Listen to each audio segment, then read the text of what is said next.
What's happening, my friends? Huge stuff happening in China. There is an uprising that hasn't happened on this scale since like 1989, Tiananmen Square kind of stuff. So what is happening in China is huge. It should be all over the major news outlets. It's probably not going to be because I think they're actually a huge fan of what's happening in China. They're trying to do it here in the United States. So what's happening in China is going to have me leapfrog into a lot of stuff that's happening here. There's all kinds of lessons, and it should be a humongous wake-up call for every one of us. But before I do that, I want to just talk about the events of what is transpiring. China has a zero COVID policy. And what that means is they're all locked down. You'll see all kinds of officials who are enforcing this zero COVID policy walking around in full hazmat suits, like everyone's going to just die immediately of infectious diseases. On the other hand, you notice us in the US and all around the world, we've kind of moved on a good bit. People are out and about. I just ate at a restaurant and not a single person in there was masked. So is the virus just so much worse in year 3 over in China than it is here? I would submit, no, it's not. But the government can get away with it there. And our government pushed as hard as they could for us to be masked and locked down for as long as possible. And finally, we just shrug it all off and be like, you know what? No. And they finally relented because they couldn't get away with more.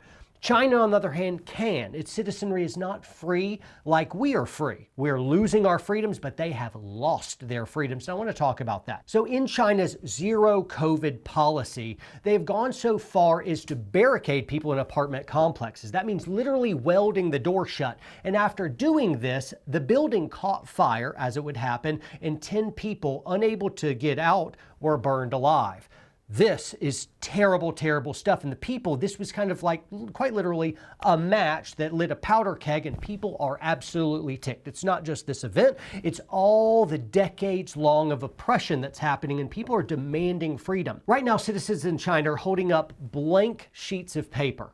Nothing's written on them. Like, all right, what's the messaging there? And the message is this: we don't have a voice. We can't say what we'd like to say. We can't criticize our officials like the rest of the world is. And so this piece of paper represents the fact that we don't have a voice. But though we don't have a voice, we are powerful and we are many. And that's the uprising that's happening right now. Now, the Chinese government is reacting to this, doing what tyranny normally does, and that's to basically crush public dissent through censorship. They're trying to take to social media. And now they have all these like porn bots and stuff that's hammering Twitter in China so that they can't really get to that new stuff. They're banning hashtags, and they're shutting down viable, credible voices out there that are dissenting opinions. Censorship is an old hat for tyrants.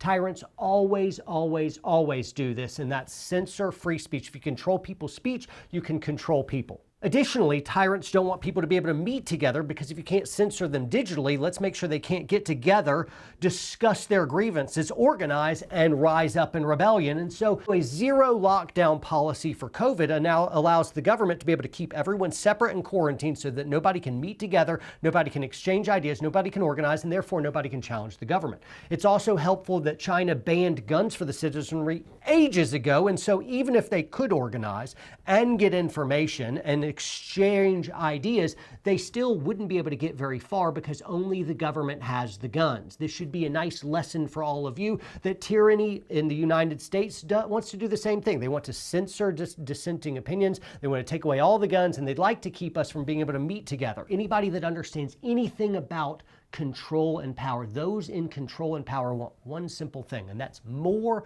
control and more power. But I notice our White House is eerily silent on this. This should be a huge story, because if this story could really get out and all the people of the United States who are looking for social justice would see this absolutely horrible moral evil, these civil rights violations that are happening to millions and millions of people, we could stand up and recognize, wow, freedom of speech is really, really important. And being bullied around by tyrants is a really, really bad idea. Less government is the solution. And perhaps that's why the White House doesn't want to decry what's happening in China. Perhaps it's because they don't want to condemn it. They want to take notes and institute it. What do people in power want? They want more power for longer. Again, man, when I do videos like this, I know what's happening. They hate us. because we speak plain truth. And so this is a cautionary tale for every one of us. Don't give even an inch of freedoms anymore. You got to draw a line in the sand somewhere and say no more. All the signals are there. What they're doing in China, they're doing here in some scale. So I wanted to come online because I wanted to do what the Chinese people were not able to do. Whereas they're holding up blank sheets of paper, I want to be the words that fill that in. And the words are this: freedom is worth protecting and it's worth dying for. So guys, I have a few asks for you. One is hear the message, dig your heels in on freedom, draw a line in the sand, and refuse to allow tyranny to roost in the United States. That's one thing. The second thing is share this video, because you better believe big tech won't want it to. If it grows, I'll look in my analytics, and guess what? It's because you organically shared it. It's not because big tech wants this message to get out. And the third thing is I would like your email address.